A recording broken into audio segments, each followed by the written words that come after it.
he is running as the anti-establishment, even though he is and was for 4 years the president of the United States. Yeah, and I would hesitate. I would also say that there's a, as dangerous as each position might have been in their respective times, there's certainly an enormous difference between the Taft isolationists of the 1950s and the isolationists of today. I think we've gone from Robert Taft to thoroughly daft in a matter of a few generations. I may quote you on that. I have been brilliantly phrased. Feel free. It is also, in the news today, the Washington Post has come out with a series of polls that I think are frightening, given the fact that we are staring down the barrel of a presidential election. 3 years after the January 6th attack, Republicans are more sympathetic to those who stormed the U.S. Capitol and more likely to absolve Donald Trump of responsibility for the attack than they were in 2021. That's according to a Washington Post University of Maryland poll. Those are frightening words to hear as we are going into a series of caucuses and primaries in which Donald Trump is almost assuredly going to be the nominee of the Republican Party. And we know that Biden's polling numbers at this point are lackluster. And I'm frightened by that. What should we do? How do we respond to a base which, with the passage of time, has become more radical, more rabid on the far right side of the political spectrum in this country? I'm scared. Yeah. I'm scared when Donald Trump can essentially use the language of Adolf Hitler and not be reprimanded by the Republican establishment. I am stunned when the January 6th report and all of its brilliance, and people have to read it to understand, or what I'm doing right now, I'm reading Liz Cheney's book. Yeah. Liz Cheney's book is brilliant, and she deserved to be a Profile and Courage Award winner from the John F. Kennedy Library. And, well, what can I tell you except I have to believe something, and maybe I'm being naive, but I believe that the American people have good common sense.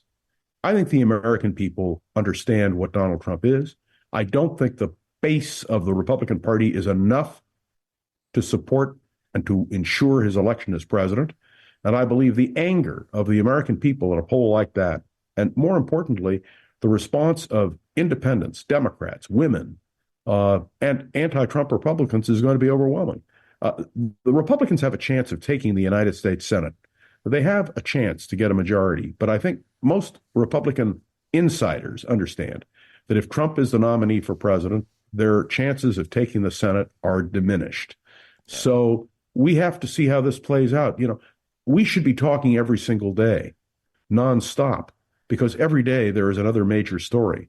And the twists and turns, think about this, Beowulf. If this were January 2nd, 1968, nobody could have predicted that the Tet Offensive would take place, that Lyndon Johnson would withdraw as a candidate for president, that Gene McCarthy would emerge. He didn't win New Hampshire, but close enough. And nobody would have thought that Robert Kennedy would decide to run for president, that King would be assassinated, that Kennedy would be assassinated. Nobody could have imagined what happened in the streets of Chicago during the Democratic National Convention. And aside from yours truly, nobody predicted Richard Nixon would be president of the United States.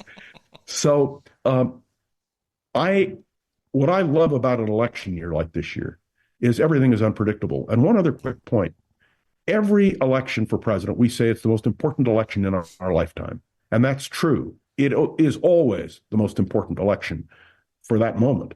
This election really is a powerful statement about the direction America will go on. We will have a choice, not an echo, in the words of Barry Goldwater. And let me also indicate to you the same with the Supreme Court. What the Supreme Court does could be central. Let's assume for a minute that the Supreme Court says that Donald Trump is not to be held responsible. I got to tell you, that coupled with the abortion issue, coupled with, a whole series of these, Ukraine, Middle East, I think the Republicans will be behind the eight ball. I think the Democrats will win the election. Now, I was asked whether or not I thought Joe Biden would stand. Joe Biden says he's running. He said on his New Year's address with his wife, he said, and I expect to be here next year.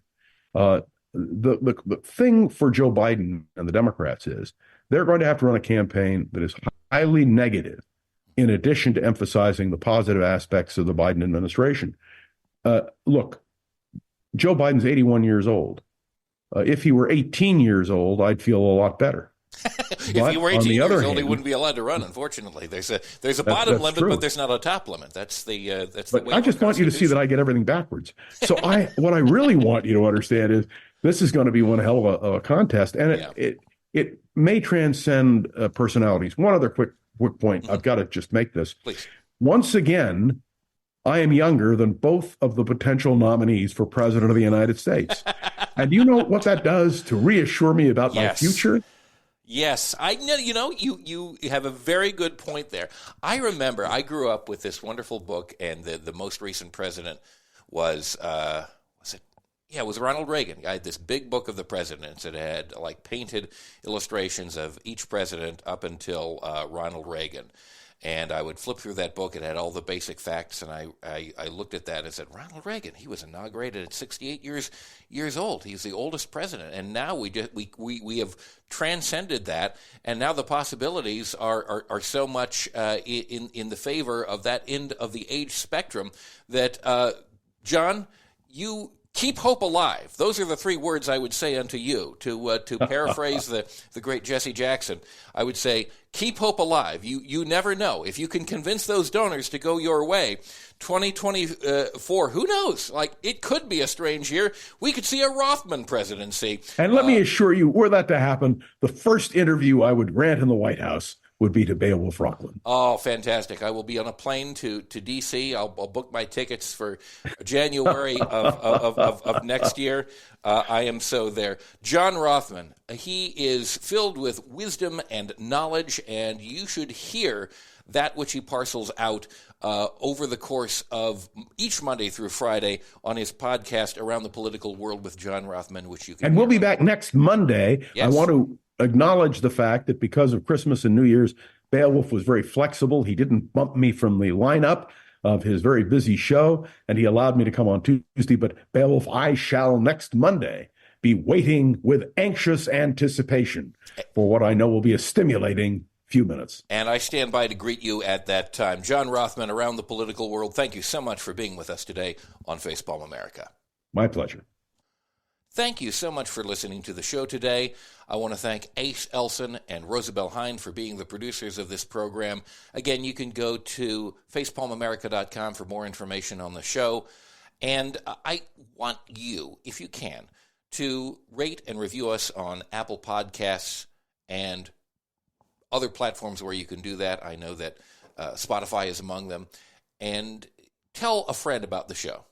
Tell them to check us out, because I think we sometimes put forward some interesting and helpful information about what's going on in the world. And if you think so, please help us out.